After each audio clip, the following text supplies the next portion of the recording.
Hello friend, तो कैसे हो आप सभी। स्वागत करते हैं आप सभी का युवा जी क्विज में। तो फ्रेंड, आज से देखिए बिहार सचिवालय सहायक के लिए स्पेशल एक प्रैक्टिस सेट चलाया जा रहा है, जो कि प्रैक्टिस सेट है ईडुटेरिया का। क्योंकि बहुत सारे बच्चे जो कि डिमांड कर रहे थे कि सर ईडुटेरिया का प्रैक्टिस सेट चलाइए, तो आज से ये प्रैक्टिस सेट आपको दिया जा रहा है। और देखिए इसका पीडीएफ आपको टेलीग्राम पे दे दिया जाएगा।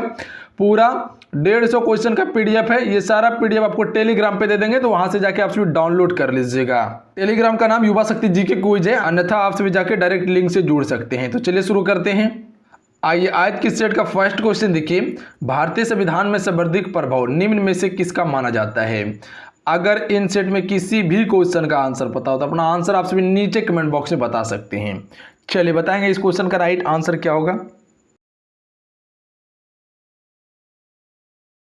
तो राइट आंसर ऑप्शन में हो जाएंगे भारत सरकार अधिनियम 1935 को माना जाता है। ध्यान रखिएगा, क्योंकि अभी जो संविधान में लिया गया है लगभग 2/3 भाग जो है फ्रेंड, वो भारत सरकार अधिनियम 1935 से ही लिया गया है। ध्यान रखिएगा, जैसे क्या लिया गया है, संगठनात्मक सरकार की स्थापना, केंद्र में द्वैत शासन की स्थापना, प्लस में द्विसदनीय केंद्रीय विधानमंडल लिया गया है, केंद्र एवं प्रांतों में शक्तियों का विभाजन से संबंधित तत्व जो लिया गया है वो भारत सरकार अधिनियम से ही लिया गया 1935 से। क्लियर है। अगला क्वेश्चन है कि भारतीय संविधान द्वारा प्रारंभ में कितने मौलिक अधिकार प्रदान किए गए थे। फ्रेंड, प्रारंभ की बात किया जा रहा है तो उस समय 7 मौलिक अधिकार था। ध्यान रखिएगा आप सभी, कितने मौलिक अधिकार थे, 7 मौलिक अधिकार। अभी कितने हैं, 6 मौलिक अधिकार है। ध्यान रखिएगा, हटाया गया क्या, संपत्ति के अधिकार को हटाया गया। ध्यान रखिएगा आप सभी, तो किसे हटाया गया है, संपत्ति के अधिकार को हटाया गया था। कब, 44वें संविधान संशोधन 1978 में। 44वें संविधान संशोधन 1978 के द्वारा संपत्ति के अधिकार को हटाकर क्या किया, कानूनी अधिकार कर दिया है। ध्यान रखिएगा, अभी मेरे पास 6 मौलिक अधिकार है। कौन कौन सा है, समानता का अधिकार, स्वतंत्रता का अधिकार, शोषण के विरुद्ध अधिकार, धार्मिक स्वतंत्रता का अधिकार, संस्कृति तथा शिक्षा संबंधित अधिकार, उसके बाद संवैधानिक उपचारों का अधिकार। तो ये अभी 6 अधिकार हैं। संपत्ति के अधिकार को हटा के कानूनी अधिकार में दे दिया गया। अगला है कि राज्य के नीति निर्देशक सिद्धांतों में कौन सा गांधीवादी दर्शन पर आधारित नहीं है। राइट आंसर ऑप्शन में डी हो जाएंगे मजदूरों का संरक्षण। ये जो फ्रेंड गांधीवादी दर्शन पर आधारित नहीं है, जबकि पंचायतों का गठन, ग्रामीण उद्योग को बढ़ावा देना, कृषि एवं पशुपालन का संगठन, ये सभी क्या है, गांधीवादी दर्शन पर आधारित है। ऑप्शन में डी राइट आंसर है फ्रेंड। अगला है कि केंद्र सरकार किसकी सिफारिशों के आधार पर भारत की समेकित निधि से राज्यों की सहायता अनुदान देती है। तो ये जो देती है फ्रेंड वित्त आयोग की सिफारिश पर ध्यान रखिएगा आप सभी। ऑप्शन में ए राइट आंसर है। अगला क्वेश्चन देखिए, भारत में अपशिष्ट शक्तियां निहित होती है। तो राइट आंसर ऑप्शन में हो जाएंगे केंद्र सरकार में निहित होती है। ऑप्शन में ए राइट आंसर है। देखिए आप सभी के लिए इसके अलावा जो कि फ्रेंड अभी तक में 13 स्पेशल प्रैक्टिस सेट आपको दे दिया गया है, जो कि सारे सिलेक्टेड प्रैक्टिस सेट हैं। आप सभी उसे जरूर सॉल्व कर लीजिएगा। प्रैक्टिस सेट का लिंक नीचे डिस्क्रिप्शन में दिया हुआ है, सारा प्लेलिस्ट में ऐड कर दिए। तो 13 प्रैक्टिस सेट हो चुका है, आप सभी जरूर उसे कवर कर लीजिएगा। अगला है कि भारत सरकार का मुख्य कानूनी सलाहकार किसे माना जाता है। तो right answer option number C हो जाएंगे, भारत के महान्यायवादी को माना जाता है। ध्यान रखिएगा आप सभी, अनुच्छेद 76 के तहत, अनुच्छेद 76 के तहत जो फ्रेंड वो राष्ट्रपति नियुक्ति करता है भारत के महान्यायवादी को, कानूनी मामलों में परामर्श देने के लिए करता है। क्लियर है। अगला क्वेश्चन देख लीजिए फ्रेंड, वीडियो को लाइक करके आप सभी शेयर जरूर कर दीजिएगा। आपका एक लाइक मोटिवेशन कराता है फ्रेंड, तो लाइक आप सभी जरूर कीजिएगा वीडियो को। अगला क्वेश्चन देखिए, भारतीय संविधान के किस अनुच्छेद के अनुसार राज्य विधान परिषद बनाई या समाप्त की जा सकती है। तो राइट आंसर ऑप्शन में से जाएंगे अनुच्छेद 169 के तहत राज्य विधान परिषद बनाई जा सकती है या समाप्त की जा सकती है। अगला क्वेश्चन देखिए, क्वेश्चन नंबर 8, भारतीय संविधान के किस भाग में केंद्र शासित प्रदेशों के बारे में बताया गया है। राइट आंसर ऑप्शन में भेजेंगे भाग 8 में जो है फ्रेंड वो केंद्र शासित प्रदेशों के बारे में बताया गया है। अगला क्वेश्चन है, कोका कोला जैसे पदार्थों में किस अम्ल की उपस्थिति के कारण खट्टा स्वाद का अनुभव होता है। राइट आंसर ऑप्शन में भेजेंगे फास्फोरिक अम्ल की उपस्थिति के कारण जो है फ्रेंड वो खट्टा स्वाद होता है। ध्यान रखिएगा आप सभी। और फास्फोरिक अम्ल का सूत्र क्या होता है, तो ध्यान रखिएगा आप सभी, H3PO4 होता है। तो याद रखिएगा आप सभी, H3PO O4 होता है। अगला क्वेश्चन देख लीजिए, इलेक्ट्रॉन का एंटी पार्टिकल होता है। तो इलेक्ट्रॉन का एंटी पार्टिकल जो होता है फ्रेंड वो पॉजिट्रॉन होता है। बी राइट आंसर है। तो जो भी ऑप्शन में बी को टिक करे बिल्कुल राइट आंसर है, पॉजिट्रॉन होता है। अगला क्वेश्चन देखिए कि ब्रह्मांड में सर्वाधिक तत्व पाया जाने वाला तत्व कौन सा है। ब्रह्मांड की बात किया जा रहा है तो ए राइट आंसर है, हाइड्रोजन पाया जाता है ब्रह्मांड में। ध्यान रखिएगा आप सभी, हाइड्रोजन ब्रह्मांड में सबसे अधिक मात्रा में पाया जाता है। पर अगर वायुमंडलीय की बात करें कि वायुमंडल में सबसे अधिक मात्रा में क्या पाया जाता है तो नाइट्रोजन है। पृथ्वी के वायुमंडल में सबसे अधिक मात्रा में नाइट्रोजन है और जबकि ब्रह्मांड में सर्वाधिक मात्रा में हाइड्रोजन है। अगला क्वेश्चन देखिए, स्थिर ताप पर गैस की नियत मात्रा का आयतन उसके दाब के व्युत्क्रमानुपाती होता है। यह नियम क्या कहलाता है। चलिए बताएंगे इस नियम को क्या कहते हैं हम सभी। तो राइट आंसर ऑप्शन में जाएंगे, बॉयल का नियम कहा जाता है फ्रेंड।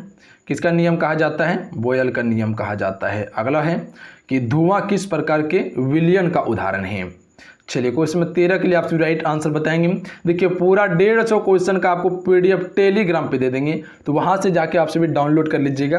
टेलीग्राम का नाम युवा शक्ति जीके क्विज है, लिंक डिस्क्रिप्शन में भी है टेलीग्राम का, आप सभी जरूर जाके इसे डाउनलोड करके रिवाइज कीजिएगा।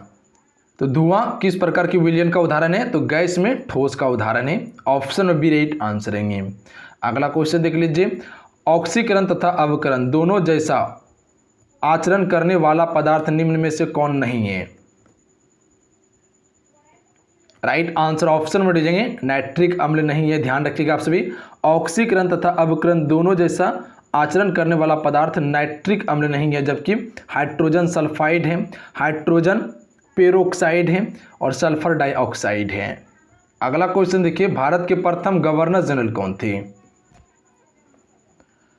तो right answer option number A हो जाएंगे, Lord William Bentinck. Friend Lord William Bentinck जो है ये भारत के प्रथम गवर्नर जनरल थे। ध्यान रखिएगा आप सभी। लॉर्ड कैनिंग कौन था, तो ये भारत के अंतिम गवर्नर जनरल तथा प्रथम वाइसराय थे। ध्यान रखिएगा। चक्रवर्ती राजगोपालाचारी कौन थे, तो ये स्वतंत्र भारत के प्रथम भारतीय गवर्नर जनरल थे। लॉर्ड माउंटबेटन कौन थे, तो ये स्वतंत्र भारत का प्रथम गवर्नर जनरल था लॉर्ड माउंटबेटन, और अंतिम वाइसराय था। ध्यान रखिएगा आप सभी, लॉर्ड माउंटबेटन। अगला क्वेश्चन देखिए, भारत की प्रथम महिला आईपीएस कौन थी फ्रेंड। तो राइट आंसर ऑप्शन में दीजिएंगे, किरण बेदी। फ्रेंड किरण बेदी जो है ये भारत की प्रथम महिला आईपीएस थी। अन्ना जॉर्ज कौन थी, तो ये भारत की प्रथम महिला आईएएस थी। ध्यान रखिएगा आप सभी। फातिमा बीबी कौन थी, तो ये सुप्रीम कोर्ट की प्रथम महिला न्यायाधीश थी। लीला सेठ कौन थी, तो ये उच्च न्यायालय की प्रथम महिला मुख्य न्यायाधीश थी, नीला सेठ। अगला है, कागजी मुद्रा जारी करने वाला प्रथम देश कौन सा है फ्रेंड। तो राइट आंसर ऑप्शन में हो जाएंगे चीन। देखिए चीन कागजी मुद्रा जारी करने वाला प्रथम देश है। ध्यान रखिएगा आप सभी। अगला क्वेश्चन देखिए, फॉल बैक शब्द निम्न में से किस खेल से संबंधित है। तो ये संबंधित है कुश्ती से। तो फॉल बैक जो संबंधित है वो किससे संबंधित है, कुश्ती से संबंधित है। ध्यान रखिएगा आप सभी। इसके अलावा पुल, चीत ये सभी कुश्ती से ही संबंधित हैं। अगला है कि भारत ने सर्वप्रथम किस वर्ष राष्ट्रमंडल खेलों में भाग लिया था फ्रेंड। तो राइट आंसर ऑप्शन में से जाएंगे 1934 में। 1934 में भारत ने पहली बार राष्ट्रमंडल खेलों में भाग लिया था। ध्यान रखिएगा। प्रथम राष्ट्रमंडल खेलों का आयोजन जो हुआ था वो 1930 में हुआ था। कहाँ पे ये हुआ था, हैमिल्टन में, जो कनाडा में पड़ता है। वहीं पर पहली बार राष्ट्रमंडल खेलों का आयोजन किया गया था 1930 में, पर भारत ने 1934 में भाग लिया था 4 साल बाद। अगला क्वेश्चन देखिए, क्वेश्चन नंबर 45। जितना भी जनरल अवेयरनेस का पोर्शन है वो सारा पोर्शन आपको हम कवर करवाने वाले हैं। भारत के किस राज्य का समुद्री तट रेखा सबसे अधिक लंबा है। राइट आंसर ऑप्शन में से जाएंगे गुजरात। गुजरात का जो है कि तट रेखा सबसे लंबा है। ध्यान रखिएगा आप सभी। और भारत का 9 राज्य जो है तट रेखा से लगा हुआ है। सबसे छोटा कौन सा है, तो गोवा है। तो ध्यान रखिएगा आप सभी, गोवा सबसे छोटा तटीय राज्य वाला है। ध्यान रखिएगा आप सभी। और भारत का 9 राज्य जो समुद्री तट से लगा हुआ है, कौन कौन सा राज्य है, गुजरात है, महाराष्ट्र है, गोवा है, कर्नाटक है, केरल है, तमिलनाडु, आंध्र प्रदेश, उड़ीसा और पश्चिम बंगाल है। तो ये 9 राज्य लगा हुआ है। अगला क्वेश्चन देखिए, निम्नलिखित में से कौन सा सुमेलित नहीं है। पर्वत दर्रा दिया हुआ है और राज दिया हुआ है। देखिए सिपकिला दर्रा हिमाचल प्रदेश में बिल्कुल सही है, बोमडिला दर्रा अरुणाचल प्रदेश में बिल्कुल सही है, पर नाथुला दर्रा मेघालय में ये गलत है। नाथुला दर्रा कहाँ पे है? सिक्किम में है। तो ध्यान रखिएगा आप सभी, नाथुला दर्रा जो है वो सिक्किम में ना कि मेघालय में है, याद रखिएगा आप सभी। जो जिला कहाँ पे है? जम्मू कश्मीर में है। क्लियर है? तो याद रखिएगा नाथुला सिक्किम में। अगला क्वेश्चन देखिए, सुबनसिरी निम्नलिखित में से किसकी सहायक नदी है? तो सुबनसिरी जो सहायक नदी है ब्रह्मपुत्र की सहायक नदी है। ऑप्शन में ए राइट आंसर रहेंगे। अगला है कि भारत में सर्वाधिक भू क्षेत्र में कौन सी मिट्टी पाई जाती है? तो राइट आंसर ऑप्शन में हो जाएंगे जलोढ़ मिट्टी पाई जाती है। ध्यान रखिएगा। तो भारत में सर्वाधिक भू क्षेत्र में कौन सी मिट्टी पाई जाती है? जलोढ़ मिट्टी पाई जाती है। लगभग 42% भागों पर जलोढ़ मिट्टी है फ्रेंड, ध्यान रखिएगा। और ये मिट्टी जो है कि किसके लिए उपयोगी है? तो जैसे हो गया धान, गेहूं, गन्ना, आलू, तिलहन, दलहन, ये सभी उपजाऊ के लिए उपयोगी माना जाता है इस मिट्टी को। अगला क्वेश्चन देख लीजिए, निम्नलिखित में से कौन सी जल विद्युत परियोजना जम्मू कश्मीर में नहीं है? इनमें से कौन सी जल विद्युत परियोजना जो है फ्रेंड वो जम्मू कश्मीर में नहीं है? तो right answer option number D हो जाएंगे पार्वती। पार्वती जल विद्युत परियोजना जम्मू कश्मीर में नहीं है। ये कहाँ पे है? हिमाचल प्रदेश में है। कहाँ पे? हिमाचल प्रदेश में है। ध्यान रखिएगा आप सभी। क्लियर है? जम्मू कश्मीर में कौन कौन सा है? सलाल है, उरी है, दुलहस्ती है, ये सभी जम्मू कश्मीर में है। अगला क्वेश्चन है, निम्नलिखित में से किस राष्ट्रीय जलमार्ग की लंबाई सर्वाधिक है? राष्ट्रीय जलमार्ग की लंबाई सर्वाधिक है। तो right answer option number D हो जाएंगे NW4, यानी कि राष्ट्रीय जलमार्ग 4 की लंबाई सबसे अधिक है। कितनी है? 2890 किलोमीटर है। ध्यान रखिएगा आप सभी। कितना है? 2890 किलोमीटर। राष्ट्रीय जलमार्ग 1 की लंबाई कितनी है? 1620 किलोमीटर। वहीं पर 2 की बात किया जाए तो इसकी लंबाई जो है फ्रेंड 891 किलोमीटर है। कितना? 891 किलोमीटर। और वहीं 3 की बात किया जाए तो ये 365 किलोमीटर है। तो सबसे अधिक लंबा कौन है? राष्ट्रीय जलमार्ग 4 है। अगला है, लाल बहादुर शास्त्री अंतर्राष्ट्रीय हवाई अड्डा कहाँ है? तो right answer option number B हो जाएंगे वाराणसी में। ध्यान रखिएगा आप सभी। तो लाल बहादुर शास्त्री अंतर्राष्ट्रीय हवाई अड्डा कहाँ है? वाराणसी में। पटना में कौन सा हवाई अड्डा है? तो ध्यान रखिएगा आप सभी, पटना में जो है जयप्रकाश नारायण अंतर्राष्ट्रीय हवाई अड्डा है। कौन सा? जयप्रकाश नारायण अंतर्राष्ट्रीय हवाई अड्डा है। लखनऊ में कौन सा है? तो लखनऊ में चौधरी चरण सिंह अंतर्राष्ट्रीय हवाई अड्डा है। और कोलकाता में नेताजी सुभाष चंद्र बोस अंतर्राष्ट्रीय हवाई अड्डा है। अगला क्वेश्चन देख लीजिए, निम्नलिखित में से कौन उष्ण कटिबंधीय घास स्थल नहीं है फ्रेंड? तो राइट आंसर ऑप्शन में हो जाएंगे पंपास जो है फ्रेंड ये उष्ण कटिबंधीय नहीं है। ध्यान रखिएगा। ये क्या है? शीतोष्ण कटिबंधीय घास स्थल है। और ये कहाँ पाया जाता है? अर्जेंटीना में। अर्जेंटीना क्षेत्र में पाया जाता है पंपास। सवाना, कंपोस और लानोस ये सभी क्या है? उष्ण कटिबंधीय है। देखिए सवाना जो है अफ्रीका क्षेत्र में पाया जाता है। कंपोस जो है फ्रेंड ये ब्राजील क्षेत्र में है। और लानोस जो है फ्रेंड ये वेनेजुएला क्षेत्र में है, जो कि एक उष्ण कटिबंधीय घास स्थल है। अगला क्वेश्चन है कि प्रथम पृथ्वी शिखर सम्मेलन का आयोजन कहाँ किया गया था? तो प्रथम पृथ्वी शिखर सम्मेलन का आयोजन जो किया गया था रियो डी जेनेरो में किया गया था, ब्राजील में। ध्यान रखिएगा आप सभी। और यह कब किया गया था?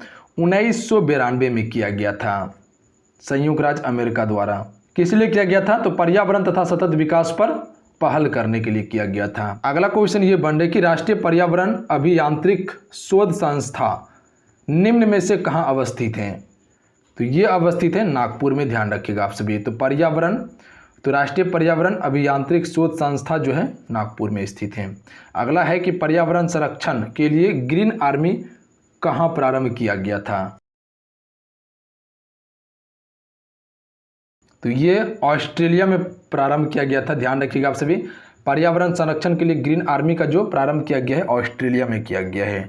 अगला क्वेश्चन देखिए, समुद्री वातावरण में मुख्य प्राथमिक उत्पादक होते हैं?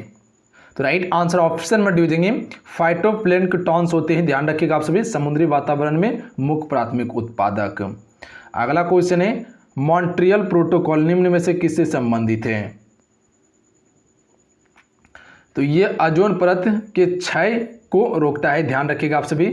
और ये ओजोन परत से संबंधित है, ध्यान रखिएगा आप सभी। जो ओजोन परत को हानि पहुंचा रहा है क्लोरोफ्लोरोकार्बन, उसे क्या करता है, हटाता है ये। अगला क्वेश्चन देख लीजिए, निम्नलिखित में से कौन सी सभ्यता अपने नगर नियोजन के लिए प्रसिद्ध थी फ्रेंड। तो याद रखिएगा आप सभी, सिंधु घाटी की सभ्यता अपने नगर नियोजन के लिए प्रसिद्ध थी, ध्यान रखिएगा। और सिंधु घाटी सभ्यता की दो मुख्य नगर थे, हड़प्पा और मोहनजोदड़ो थे। अगला क्वेश्चन है कि प्राचीन भारत के प्रसिद्ध शासक जिन्होंने अपने जीवन के अंतिम दिनों में जैन धर्म को अपना लिया था, वो कौन थे।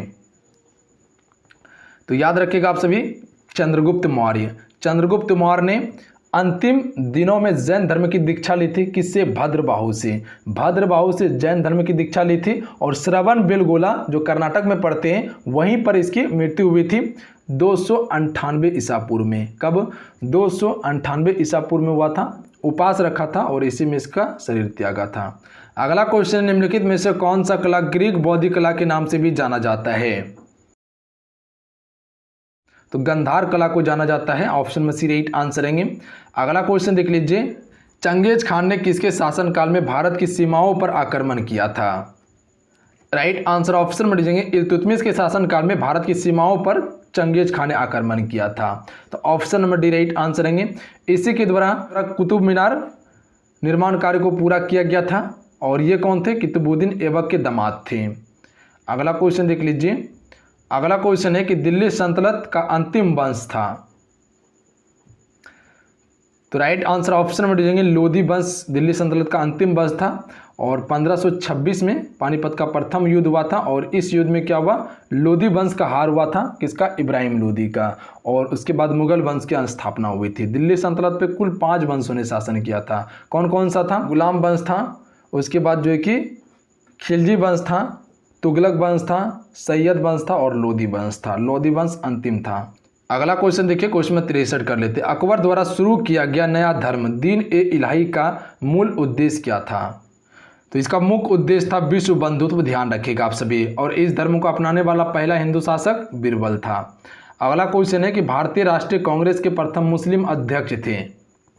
राइट आंसर ऑप्शन में दीजिएंगे, बदरुद्दीन तैयबजी फ्रेंड। ये भारतीय राष्ट्रीय कांग्रेस के प्रथम मुस्लिम अध्यक्ष थे और जो कि भारतीय राष्ट्रीय कांग्रेस का तीसरा अधिवेशन जो हुआ था कब, 1887 में, उसी समय बना था, ध्यान रखिएगा आप सभी। प्रथम अध्यक्ष कौन थे, श्री व्योमेश चंद्र बनर्जी थे, जो कि 1885 में बना था और 1885 में भारतीय राष्ट्रीय कांग्रेस की स्थापना भी हुई थी, A.O. ह्यूम के द्वारा किया गया था। अगला क्वेश्चन है, साबरमती आश्रम की स्थापना गांधी जी द्वारा कब किया गया। तो साबरमती आश्रम की स्थापना जो है फ्रेंड, ये गांधी जी द्वारा 1917 में किया गया था। और याद रखिएगा 1917 में ही चंपारण सत्याग्रह हुआ था। अगला है कि निम्न में से किस घटना के पहले सविनय अवज्ञा आंदोलन हुआ था। तो किस घटना से पहले जो है कि सविनय अवज्ञा आंदोलन का शुरुआत हुआ था, तो ये हुआ था गांधी इरविन समझौता के पहले, ध्यान रखिएगा। गांधी इरविन समझौता कब हुआ था, 5 मार्च 1931 को हुआ था। 5 मार्च 1931 को हुआ था। पर सविनय अवज्ञा आंदोलन की शुरुआत कब हुई थी, 12 मार्च 1930 को हुई थी।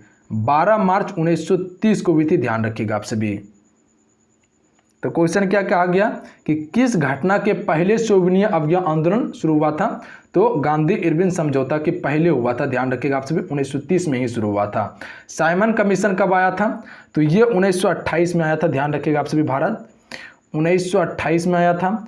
और चोरा चोरी कांड कब हुआ था, 5 फरवरी 1922 को हुआ था, ध्यान रखिएगा आप सभी। और इसी में असहयोग आंदोलन को वापस लिया गया था। पूना पैकेट कब हुआ था, पूना पैकेट पर समझौता जो हुआ था ये 1932 में हुआ था।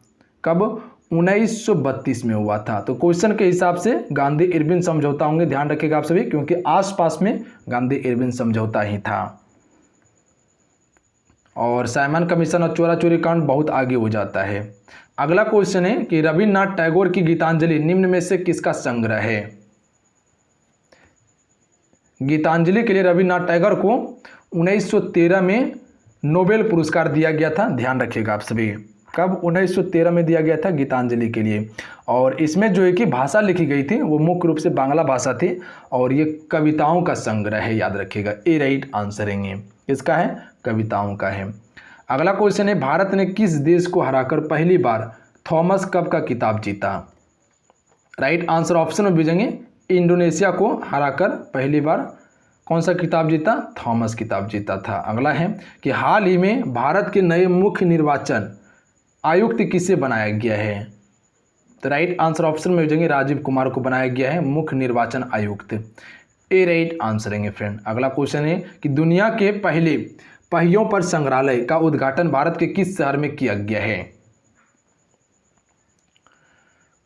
तो ये जो किया गया है कोलकाता शहर में किया गया है, ध्यान रखिएगा आप सभी।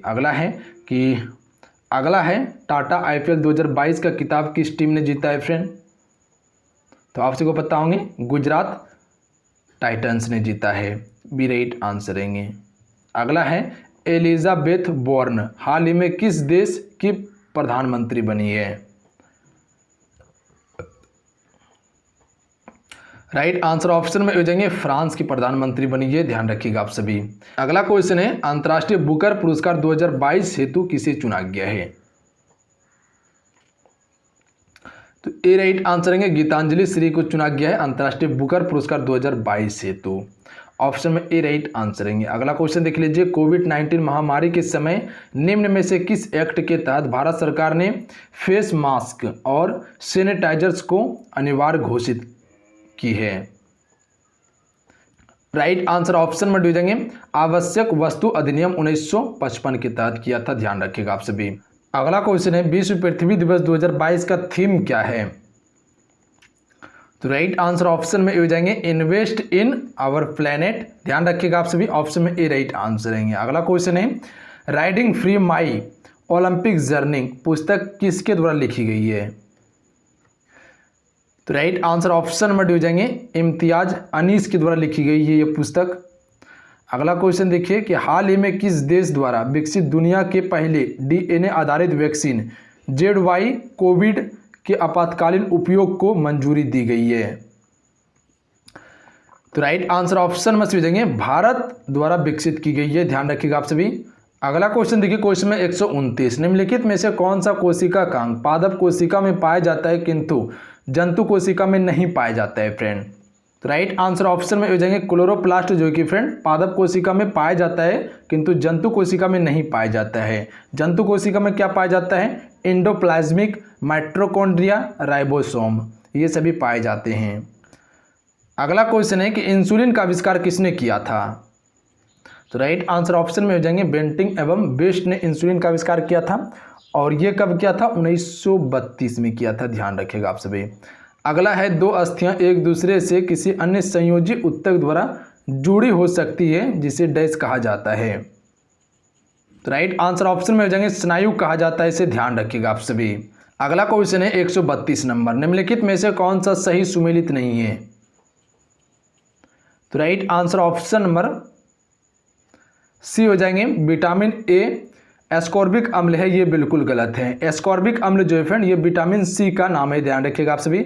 और विटामिन ए का रासायनिक नाम क्या है? रेटिनॉल है, ध्यान रखिएगा आप सभी। क्या है? रेटिनॉल। विटामिन B1 को थायमिन कहते हैं, विटामिन डी को कैल्सीफेरॉल कहते हैं और विटामिन B12 को साइनोकोबाल्मिन कहते हैं, ध्यान रखिएगा आप सभी। तो विटामिन ए को रेटिनॉल कहा जाता है और एस्कॉर्बिक अम्ल जो है फ्रेंड ये विटामिन सी को कहा जाता है। अगला है कि डीएनए में पाई जाने वाली शर्करा है पेंटोस जो है फ्रेंड ये डीएनए में पाई जाने वाली शर्करा है, ए राइट आंसर रहेंगे। अगला है टॉक्सिकोलॉजी का संबंध किसके अध्ययन से है? तो राइट आंसर ऑप्शन में सूझेंगे विषयों के अध्ययन को टॉक्सिकोलॉजी कहते हैं, ध्यान रखिएगा आप सभी। और वायरसों के अध्ययन को क्या कहते हैं? तो वायरियोलॉजी कहते हैं। क्या कहते हैं? वायरियोलॉजी। और उसके बाद जो कि कैंसर के अध्ययन को क्या कहते हैं? ऑन्कोलॉजी कहते हैं कैंसर के अध्ययन को। बैक्टीरिया के अध्ययन को क्या कहते हैं या जीवाणु के अध्ययन को? तो बैक्टीरियोलॉजी कहते हैं, ध्यान रखिएगा आप सभी। क्या कहते हैं? बैक्टीरियोलॉजी, सभी संबंधित है, ध्यान रखिएगा आप सभी। अगला क्वेश्चन है कि निम्न में से कौन सा रोग नाइट्रेट दूषित भोजन तथा जल के उपयोग द्वारा होता है? दूषित कर लीजिएगा।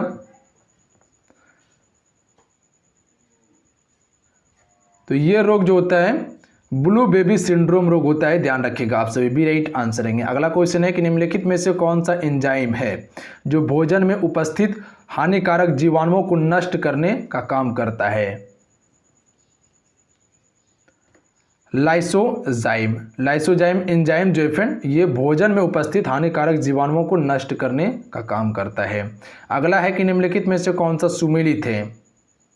तो राइट आंसर ऑप्शन में दीजिएगा इनमें से सभी सुमेलित है। अमाशय अम्ल का स्रवण करता है, बड़ी आंत जल अवशोषण करता है, यकृत सबसे बड़ी ग्रंथि है। अगला क्वेश्चन है कि मानव मस्तिष्क में स्मरण क्षमता कहाँ होती है? तो ये सेरिब्रम में होती है, ध्यान रखिएगा आप सभी। अगला क्वेश्चन है कि निम्नलिखित में से कौन सी संस्था भारत में करेंसी नोट जारी करती है फ्रेंड? राइट आंसर ऑप्शन में समझेंगे भारतीय रिजर्व बैंक भारत में करेंसी नोट जारी करती है। अगला क्वेश्चन है कि भारत साख समितियों द्वारा कृषकों को किस प्रकार ऋण उपलब्ध कराया जाता है? तो डी राइट आंसर है इनमें से सभी। ध्यान रखिएगा आप सभी, कालीन ऋण, मध्यकालीन ऋण और दीर्घकालीन ऋण प्राप्त कराया जाता है। अगला क्वेश्चन देख लीजिए कि प्रधानमंत्री जीवन ज्योति बीमा योजना किस आयु वर्ग के व्यक्तियों को उपलब्ध करवाई जाती है? तो right answer option number B हो जाएंगे 18 से 50 वर्ष के व्यक्तियों को कराई जाती है, ध्यान रखिएगा आप सभी। अगला क्वेश्चन है कि भारत में प्रत्येक वित्तीय वर्ष होता है? तो राइट आंसर ऑप्शन में समझेंगे 1 अप्रैल से 31 मार्च होता है भारत का वित्तीय वर्ष। अगला क्वेश्चन है स्थिर या गतिज अवस्था में स्वतः परिवर्तन नहीं होने की प्रवृत्ति को डैश कहा जाता है फ्रेंड? तो इसे जड़त्व कहा जाता है, ध्यान रखिएगा आप सभी। क्या कहा जाता है? जड़त्व कहा जाता है। अगला है कि निम्नलिखित में से कौन सा उपकरण प्रकाश ऊर्जा को विद्युत ऊर्जा में परिवर्तित करता है? तो प्रकाश ऊर्जा को विद्युत ऊर्जा में परिवर्तित जो करता है वो सौर सेल करता है, ध्यान रखिएगा आप सभी। कौन करता है? सौर सेल। विद्युत मोटर का क्या काम है? तो ये विद्युत ऊर्जा को यांत्रिक ऊर्जा में बदलता है, डायनमो यांत्रिक को विद्युत में बदलता है, और विद्युत हीटर ये क्या करता है? विद्युत ऊर्जा को ऊष्मा में बदलता है। अगला है किसी द्रव का तापमान में वृद्धि होने से द्रव के पृष्ठ तनाव पर क्या प्रभाव पड़ेगा? तो राइट आंसर ऑप्शन में हो जाएंगे घट जाएगा, ध्यान रखिएगा आप सभी। अगला है ध्वनि का तारतम्य या तीक्ष्णता निर्धारण ध्वनि की आवृत्ति से होता है, ए राइट आंसर है। अगला है कि विद्युत परिपथ में फ्यूज को क्या किया जाता है? गर्म तार जीवित तार में लगाया जाता है, ध्यान रखिएगा। गर्म तार या जीवित तार में लगाया जाता है विद्युत परिपथ में फ्यूज को। अगला है लोक लांसेट सेल में प्रयुक्त विद्युत अवघटक है। राइट आंसर ऑप्शन में भेजेंगे ओमेनियम क्लोराइड का अवघटक है। अगला है कि किसी स्वच्छ जल वाले तालाब की आभासी गहराई वास्तविक गहराई से कम दिखती है, इसका कारण क्या है? तो इसका कारण अपवर्तनांक है, ध्यान रखिएगा आप सभी। क्या है? अपवर्तनांक है। अगला क्वेश्चन है कि निम्नलिखित में से किस रंग या वर्ण का अपवर्तनांक सबसे अधिक होता है फ्रेंड? तो बैंगनी रंग का जो है फ्रेंड अपवर्तनांक सबसे अधिक होता है, ध्यान रखिएगा आप सभी। तो चलिए आज कितना है, आज की इस क्लास में जनरल अवेयरनेस का कुल 75 क्वेश्चन को कवर किए। जितने भी जीके जीएस का क्वेश्चन था वो सारा क्वेश्चन आपको कवर करवा दिया गया, प्लस में करंट अफेयर का। तो चलिए आज के ये वीडियो कैसा लगा आपसे नीचे कमेंट बॉक्स में जरूर बताइएगा। अगर ये सीरीज आपको डेली चाहिए तो आपसे नीचे कमेंट बॉक्स में बताइए, और आज की इस वीडियो को आपसे शेयर अपने दोस्तों में जरूर कीजिएगा। और इसका पूरा 150 क्वेश्चन का PDF टेलीग्राम पे आपको दे देंगे, तो वहां से जाके आपसे डाउनलोड कर लीजिएगा। तो मिलते हैं, जय हिंद, वंदे मातरम। फिर वीडियो को लाइक करके आपसे शेयर जरूर कीजिएगा। जय हिंद।